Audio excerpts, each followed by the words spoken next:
Luís XIV, o Rei Sol.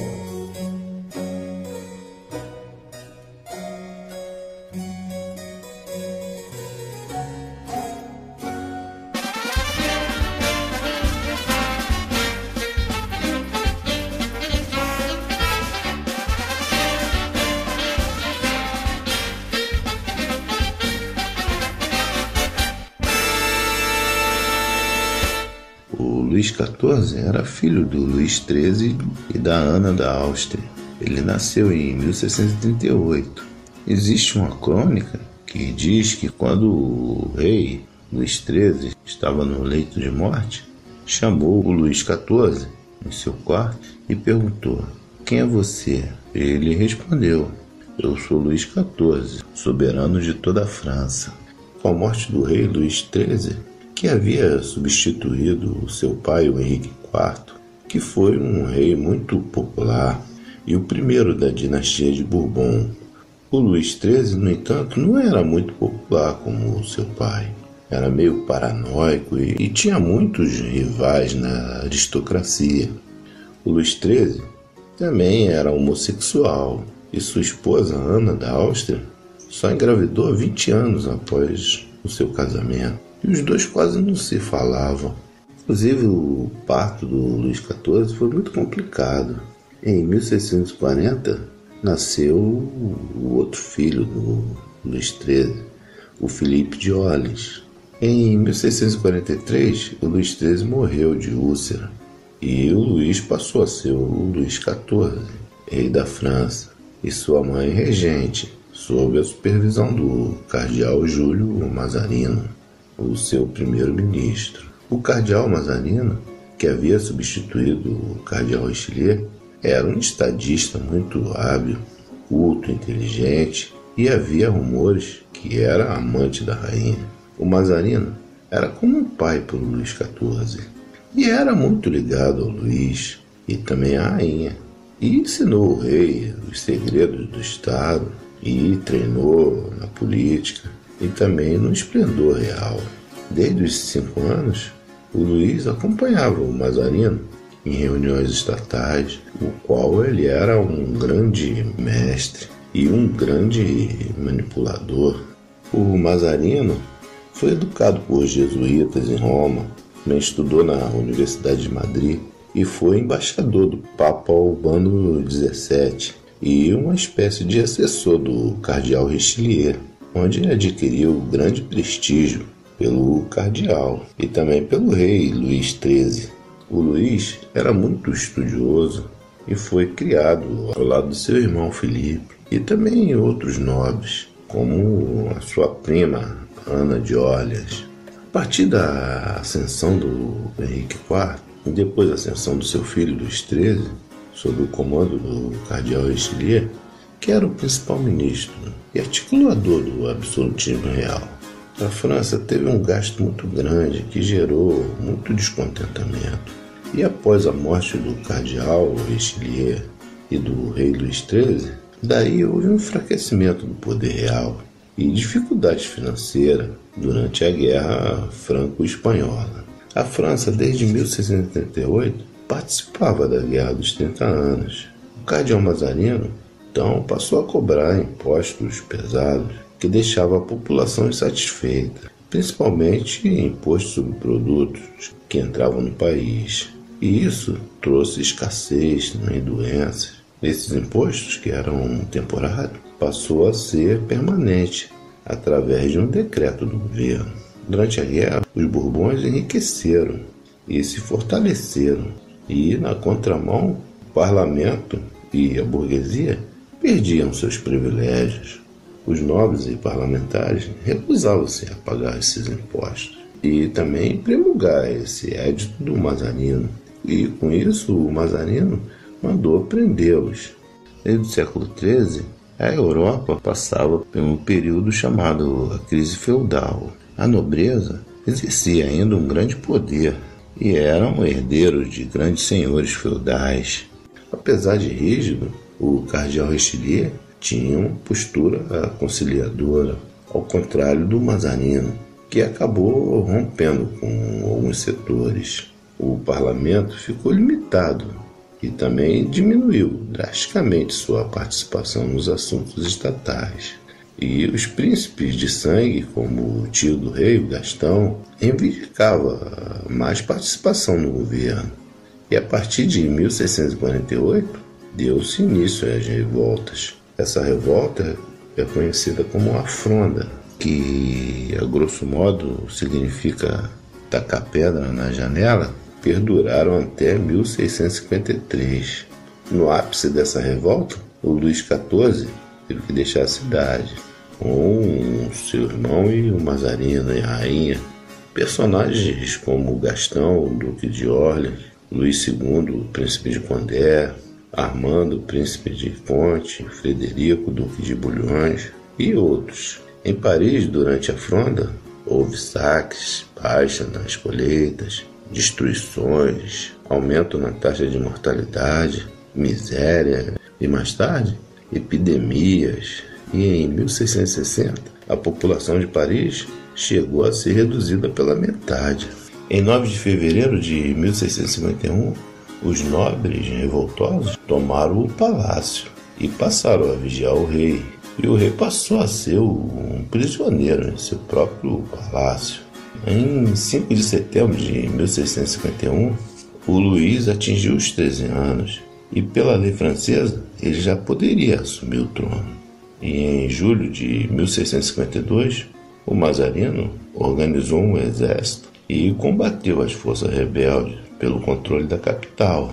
Os parentes do rei mais próximos, como o seu tio e a Luísa de Orleans, que era amiga de infância, estavam do outro lado lutando contra o rei, contra as forças do rei. Em 1653, a Fronda chegou ao fim e em 1654, o Luís foi coroado aos 16 anos como rei Luís XIV na Catedral de Reims. Daí, de imediato, começou a sua vingança contra os nobres que haviam se rebelado contra ele. A sua prima Ana Luísa, que era sua amiga de infância, foi exilada. Apesar de ser coroado, ele só reinou 10 anos depois. E era muito mulherengo, teve inúmeras amantes, entre elas a sobrinha do Mazarino, Maria Mancini, o qual o cardeal era contra, e junto com a mãe do Luís XIV, arranjou um casamento do rei com a filha do rei da Espanha, Filipe II. Também tinha o intuito de manter a paz entre os dois países. Em 1659, a França havia firmado com a Espanha a Paz dos Pirineus. Em 1660, aos 21 anos, casou-se com sua prima, Maria Teresa, filha do rei Filipe II da Espanha e de Isabel da França, que era a arquiduquesa da Áustria e infanta da Espanha e Portugal, em uma pomposa cerimônia. E tiveram 6 filhos, mas apenas um chegou à idade adulta. Em 1661, assume aos 23 anos, após a morte do Mazarin. O rei Luís XIV levou a cabo seu papel de soberano e participava ativamente de óperas, balé, coreografias. Passou a controlar sozinho o reinado e dissolveu os conselhos e criou um ministério e convidou para administrar as finanças o Colbert, que era um homem discreto e sabia muito de economia e era um gênio no mercantilismo, tanto que o cobertismo é o sinônimo de mercantilismo, que seria exportar mais e importar menos, e trouxe peso e acumulou riqueza para investir no exército e abrir caminho para a França, exportar mais, e investiu em expansão territorial, desenvolveu o comércio e criou um protecionismo econômico, incentivando as exportações e criando barreira para a importação de outros países, e investiu pesado em armamento e aumentou o seu exército. As ambições expansionistas do Luís XIV e as inúmeras guerras fizeram da França o estado mais poderoso da Europa, e mais tarde levaram a França à falência. E também levou quase todas as potências europeias a se unirem contra a França. E tinha muita cautela e manteve um exército que suprimia qualquer revolta interna, mantendo a ordem, e aumentou o poder de punição com rápida supressão durante qualquer revolta. Era um déspota. Conta-se que um de seus ministros, muito rico, o convidou para uma grande festa deslumbrante e tal. E o rei, olhando aquela deslumbrante festa e tal, foi embora e tal. No outro dia ele mandou prender o seu ministro e confiscou todos os seus bens. E anunciou: ninguém pode aparecer mais que eu. A França saía de um cenário rural e feudal, e o rei precisava controlar o clero, a nobreza e a alta-burguesia. Daí construiu o monumental Palácio de Versalhes, uma obra-prima da arquitetura da época, que tinha mais de 2.000 janelas, e transformou na capital da França, de Paris para Versalhes, a 30 quilômetros, onde tornou-se o centro da administração francesa. E gastou muito dinheiro e mostrava aos seus visitantes de Versalhes a grandeza da França, e ordenou que todos os nobres de grande porte se transferissem para lá, para que ele pudesse os vigiar. Ele sabia do perigo da nobreza e dizia: é bom que estejam debaixo dos meus olhos cuidadosos. Centenas de aposentos. Estima-se que cerca de 20.000 pessoas, incluindo os 9.000 soldados, habitassem ali. E apesar de ser uma coisa grandiosa e linda e tal, o Palácio de Versalhes não tinha banheiro. Então imagina 1.600 apartamentos sem banheiro. Eles usavam um pinico que ficava nos quartos e despejavam pela janela. As pessoas faziam necessidade nos corredores e jardim e se limpavam com um sabugo de milho com a mão. Uma verdadeira imundície. Além disso, havia uma teoria de que a água era maléfica para a saúde, porque deixava os poros abertos e o corpo vulnerável à doença. E o Luís XIV, que não era chegado a um banho, aderiu a essa ideia. E só tomava banho uma vez por ano e usava um lencinho embebecido com água e álcool para se limpar. E passava um paninho. E também não era muito costume da galera francesa lá naquela época tomar banho.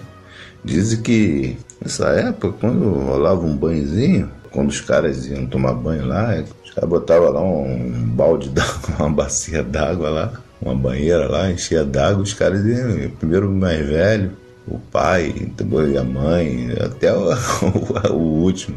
E era muito difícil eles trocarem de roupa, só quando estava já em estado de calamidade, cheio de pulga e traça, percevejo, enfim, piolho, aquelas feridas no rosto por causa da sujeira. Por isso que os caras usavam aquele pó de arroz e aquelas perucas ridículas para mascarar as feridas causadas pela sujeira. E era um fedor insuportável no palácio. Para amenizar aquele fedor horrível, eles distribuíam bacias de perfume francês, que devia ser pior ainda. Em 1715, teve um decreto o qual era obrigado a recolher as fezes uma vez por semana.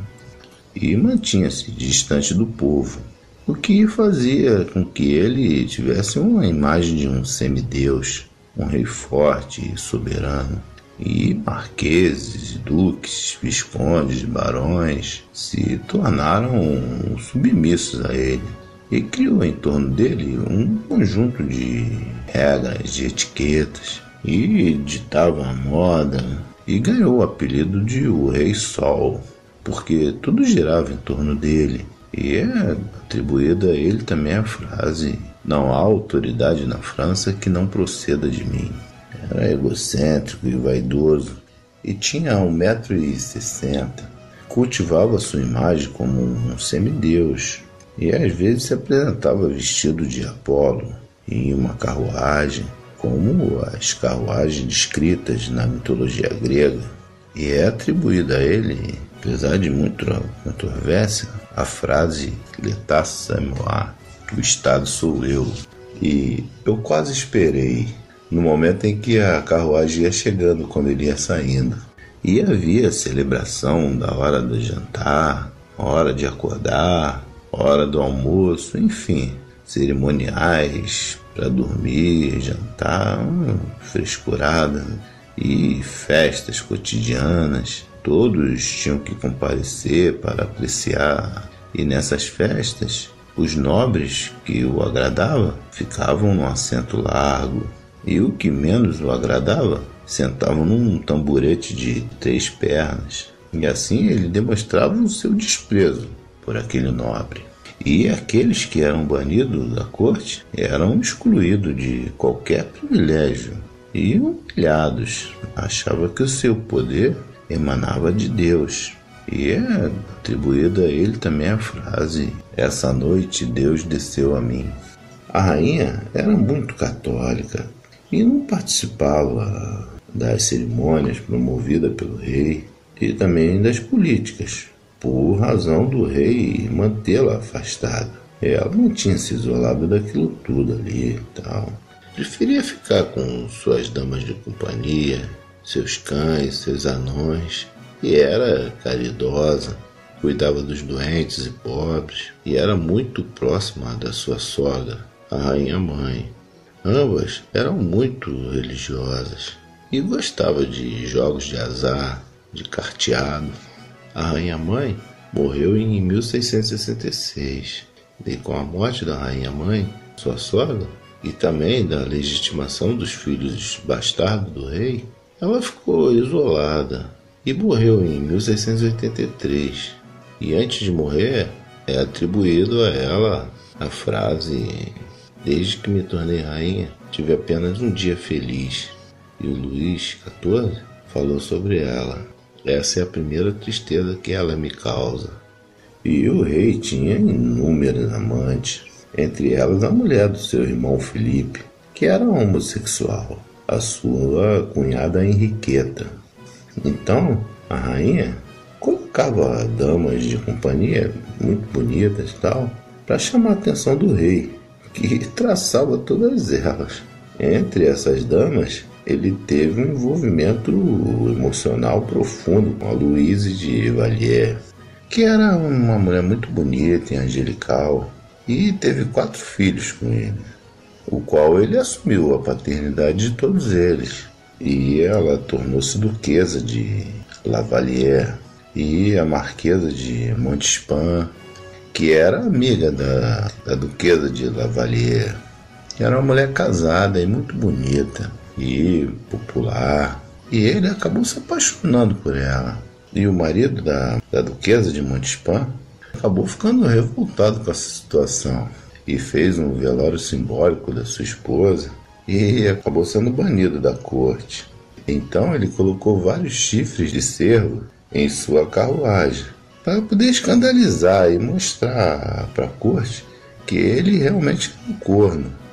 E essa marquesa de Montespan exercia um certo fascínio sobre o rei, a ponto dele fazer com que a sua outra amante fosse aos seus aposentos e penteá-la todos os dias. E também fazia chacota da rainha. E essa duquesa de Lavalier acabou indo para o convento e se tornando freira, e se tornando muito religiosa. E a Montespan, ela teve 7 filhos bastardos do rei. E outra amante foi a Angelique de Fontanges, que era também nova e bonita, e acabou morrendo ao dar à luz um bebê do rei. E houve suspeita de que ela tinha sido envenenada, o que era muito comum naquela época. Inclusive havia uma rezadeira chamada Lavoisier, o qual era uma expert no preparo desses venenos, e muita gente da corte usava seus serviços, que acabou sendo presa e torturada e depois queimada viva. E a última de suas amantes foi a babá dos seus filhos, a Françoise Scarron, a Marquesa de Mantenor. Era uma mulher muito culta, mas não era dotada de beleza. Acabou casando com ela numa cerimônia simples e não chegou a ser rainha. E mais tarde a Montescan acabou sendo expulsa da corte. Ela acabou morrendo num convento. Devido à sua grande paixão por guerra, é atribuída a ele a frase: "Me arrependo de ter amado demais a guerra". Durante seu reinado, houve guerra com a Holanda e Países Baixos, com os Habsburgos, contra a Áustria e Espanha. Guerra dos 9 Anos, de 1688 a 1697, que colocou a França contra toda a Europa. A Espanha e a França estavam em guerra e havia pretensões da França em invadir o território espanhol, onde hoje é a Bélgica, onde a Holanda também reivindicava. Com a vitória francesa contra a Espanha, a França enviou tropas para essa região e a Holanda tenta se aliar à Inglaterra e à Suécia, mas a França acaba subornando as duas. Entre 1667 a 1668, os franceses invadiram os Países Baixos espanhóis e a Holanda, sem ter como conter o avanço francês, inunda a região, estanca o avanço francês. Daí, eles ganharam o apoio da Dinamarca e dos Habsburgos espanhóis e do Sacro Império Romano Germânico. E mais tarde, a França acabou tendo que devolver a maior parte desse território após uma tríplice aliança da Inglaterra, Suécia e Holanda pelo Tratado de Aix-la-Chapelle. Em 1685, revogou o Edito de Nantes, proclamado por seu avô Henrique IV, que permitia a liberdade religiosa e perseguiu os protestantes, o que fez com que pensadores, artistas, empresários deixassem a França, o que fez possível uma aliança entre a Inglaterra e Países Baixos contra a França, onde a França sofreu algumas derrotas. E em 14 de abril de 1711, o Delfim Luís, apelidado como o Grande Delfim da França, morreu de varíola e foi substituído por seu filho, Luís de Borgonha, que também morreu pouco tempo depois, e também sua esposa morreu pouco tempo depois, da mesma enfermidade, e também o seu filho mais velho, o Luís da Bretanha. Apenas o mais novo conseguiu sobreviver e se tornou o herdeiro do trono do seu bisavô, Luís XIV.